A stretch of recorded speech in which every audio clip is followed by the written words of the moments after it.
Hi, this is Adam from Small Town Machine Shop, and we're going to start the wiring on the Solberga drill press. How it came to me is it was ran off 480 volt, so it has a mag starter rated for 5/4 at 480.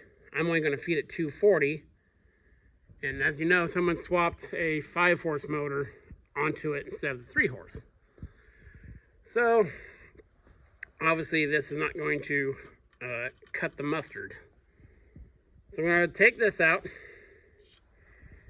And what I'm going to do is I have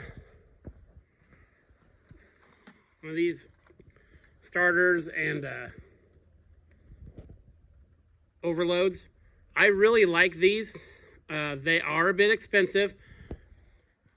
If you know someone who's an electrician and they do reinstalls and stuff like that, they always just straight replace them.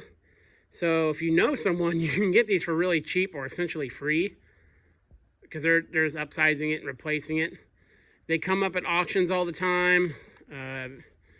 I'm one of the few people, whenever I buy electrical stuff at auctions, on inspection day, I take a meter with me so I can check stuff. But yeah, and you can get like old style mag starters. Not old style, just those different style, typically cheaper than these. They both have their things. You can actually adjust these a little bit.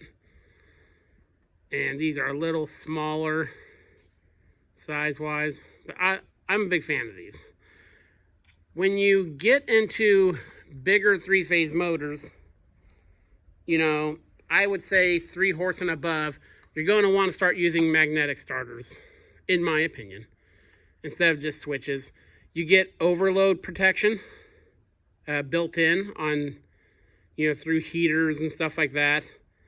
You get some adjustability for monitoring. And if you're starting a 5/4 motor, you can, it will work. I don't know what I did with it. You could just switch it. But another thing to be mindful of is then you're switching all the power right there, right in front of your face. This, how they had this rigged as instead of start stop, just on off. That would just hold the contactor in and drop it. That's another thing, especially on metal lathes. I'm a big fan of magnetic starters because if you lose power, it drops it. So if you lose power, like on this one, if you have this on and power dropped and power came back on, this would be on. It would just start turning. And let's say you were power feeding or something, this bypasses a lot of the advantages of having a mag starter. On this style, and the style that's on it right now, if you wire it with a start-stop switch, if you ever lose power, trip the breaker, just lose power, it cuts off the machine, power comes back on, it's already dropped out, it can't come back on. So, especially on metal lathes, I highly recommend metal lathes, anything that power feeds, I highly recommend that. There's a little added safety feature. So what we're going to do is we got this old box. It's undersized. I mean, the stuff in here is undersized for this motor, so I'm going to gut it. Pick these up at auctions anytime you get any kind of box. All these components are very handy to have around, especially when you go through machines a lot. And they're usually cheap. This has a HOA, a handoff auto switch, and a reset. These are adjustable, so I'll be able to use that most likely with my new one. I'm going to take the breaker out of it, the disconnect, so because this machine is not going to be hardwired in, it's going to be going to a plug. And then what I'm actually going to do, as weird as it sounds, I'm going to mount that to this plate on the back of the LeBlanc lathe. This thing's going to live here a while. And until I do a little bit more moving of stuff, I don't want to end up mounting the thing in a place where it could be in the way. So for now, I'm just gonna bolt it to this, which is fine. I'm just, still run grounds and everything. It'll be very well grounded. And when I go to move this in its final position, I'll just bolt the thing to it, because I may want it on the other side, So that's what we're gonna do. So first job is to remove the old.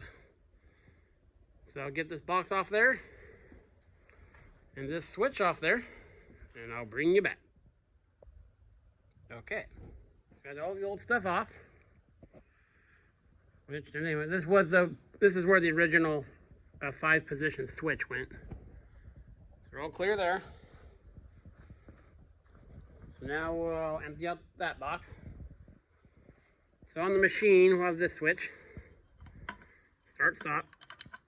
And if you didn't know how these work, I'm going to do a separate video series on machine controls.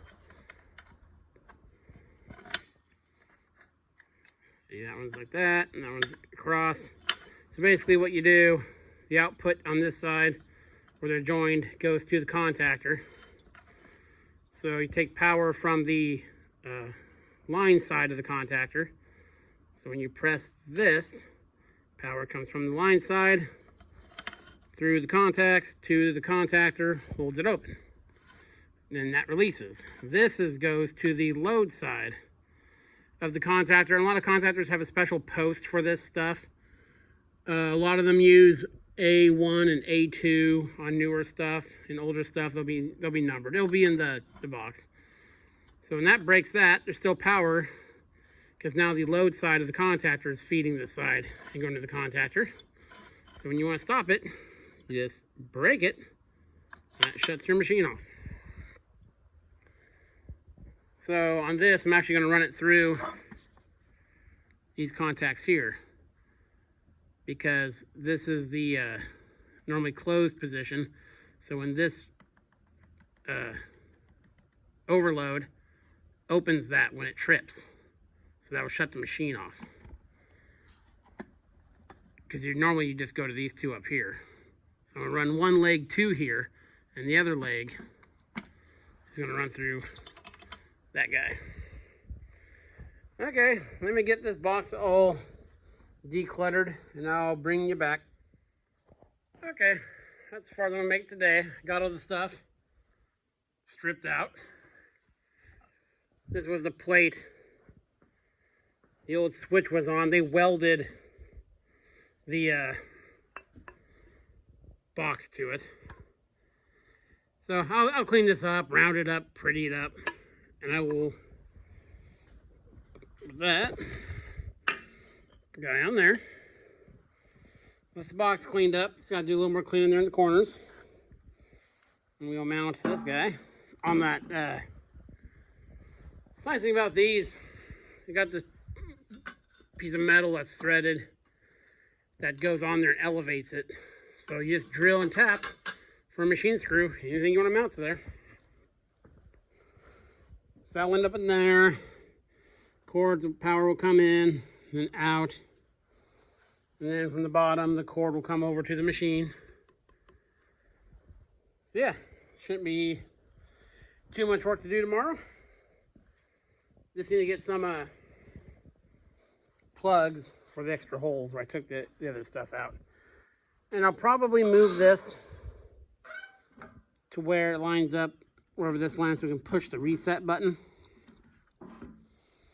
We'll see. So yeah, very cool. Here's what I took out of there. There's the breaker box. You want to keep these rails, if you're doing a lot of complicated stuff with like voltage regulators or voltage monitors and all that stuff in a box, all these are handy. They're just junction blocks. It's just wire goes in one side and out the other. These fuse ones are handy. So keep all those in good shape. This is the bottom of the This was the contactor that was in there. That's the bottom half. They come apart. I don't know if you knew that, or if you aren't familiar with these. This is two separate things. It just plugs into the outputs. The load side of this, you can see those copper wires going up there. So yeah, this is two separate units. You buy it each one. So yeah. So everything goes according to plan. We'll fire this guy up tomorrow. This is Adam from Small Town Machine Shop. Please comment, like, and subscribe. Thanks for watching.